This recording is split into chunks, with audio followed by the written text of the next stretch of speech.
మనకు ఒక చిన్న కథ. మోనా రాజు తమ ఇంటిని శుభ్రపరుస్తూ వాళ్ళ తల్లితో గడుపుతా ఉంటారు. అప్పుడు ఈ బట్టలు, పాత్రలు, ఆహార ధాన్యాలు, దువ్వెనలు, తేనె సీసా, పుస్తకాలు చూడండి. వీటిలో ప్రతి ఒక్క దానికి ఉపయోగం ఉంటుంది అనింది. ఎవరు? మోనా చెప్పింది.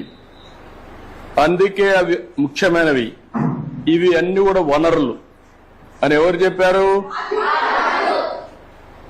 అది అయిన తర్వాత వనరులు అంటే ఏంటి అని రాజు వాళ్ళ అమ్మని అడిగాడు.